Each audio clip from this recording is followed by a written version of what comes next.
Mga kapaglaom, maayong buntag kaninyong tanan. Ang atong hilisgutan karong Enero 16, giuluhan og ang dinaliang minsahe. Ang atong teksto makita sa Mateo 22:9.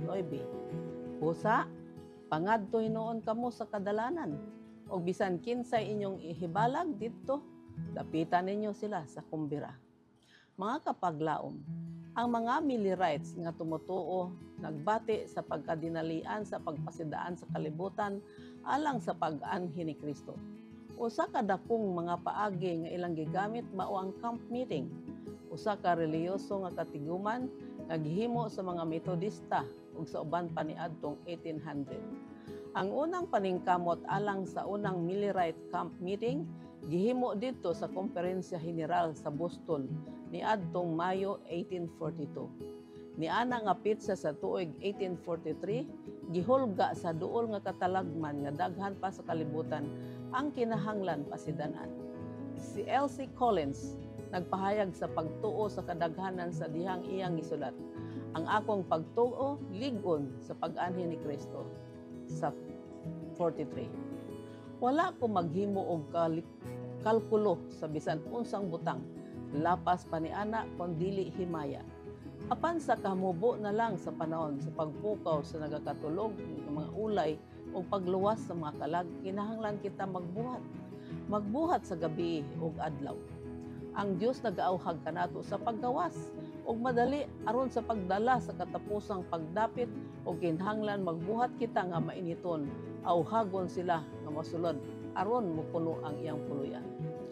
Ang mga makusog nga lalaki sa Israel nagatigom aron sa pagtabang kanato. Ang singgit sa tungang gabi kinahanglan ipadayon sa pagbagting o igapabagting sa matag walog, sa matag buntod o kapatagan. Ang makalilisang nga pagpurog kinahanglan musakmit sa mga makasala sa Sion. Ang krisis kinahanglan moabot sa dili pa musira ang pultahan sa kaluoy ug musira sa walay katapusan batok kanila. Kinahanglan sila pagabation nga karon na ug dili na gayud. Ang pagbati nga dinalian o katungdanan nakabutang nga kabug-aton ngadto sa mga Millerite niadtong tunga-tunga sa 1842. Sa adlaw human nasulat ni Collins ang iyang sulat, ang pinakahalandumong Komperensya General sa Boston gibuksan o gipanguluhan ni Joseph Bates.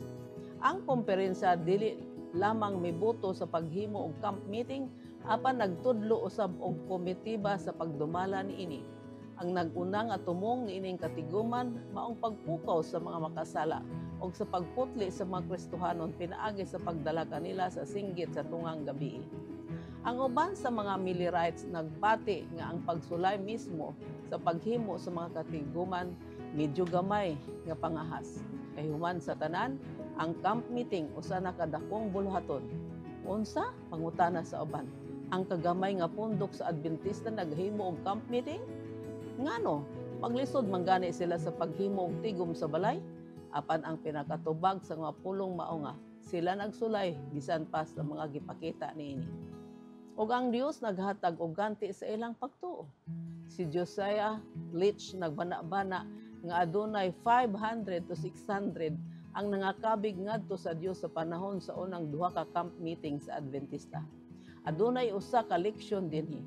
Dili ang gawasnon nga mga makita ang mahinungdanon, kundi ang mga panganalangin sa Dios ug andam gihapon siya sa pagpanalangin niadtong manlakaw diha sa pagtuo ug mosulay. Mga kapaglaom, aduna karon dinalian nga mensahe sama sa unang panahon. Kini ang panahon sa mga makalilisa nga mga peligro nga umabot, hilabi na ang nagakaduol na kita sa katapusang lugway sa Dios sa iyang mga katawhan, aron sila mapukaw sa ilang pagkatulog ug moandam sa pagbalik ni Kristo. Ang Dios andam sa pagpanalangin sa iyang mga katawhan nga magadala sa maayong balita ngadto sa kalibutan aron pagkabig ug mga kalag ngadto sa iyang gingharian. Magampo kita. Diyos ug may gugmaon namong Amahan sa langit, tabangi nga ang imong mga katawhan magabati niining dinaliang mensahe nga pagadadon sa kalibutan aron sila maandam sa imong pagbalik. Hinaot pa nga dili kami maglangay-langay sa among pag-alagad kanimo ug among buhaton ang imong kabubuton ug sa imong buot nga buhaton alang kanamo sa ngalan ni Hesus. Amen.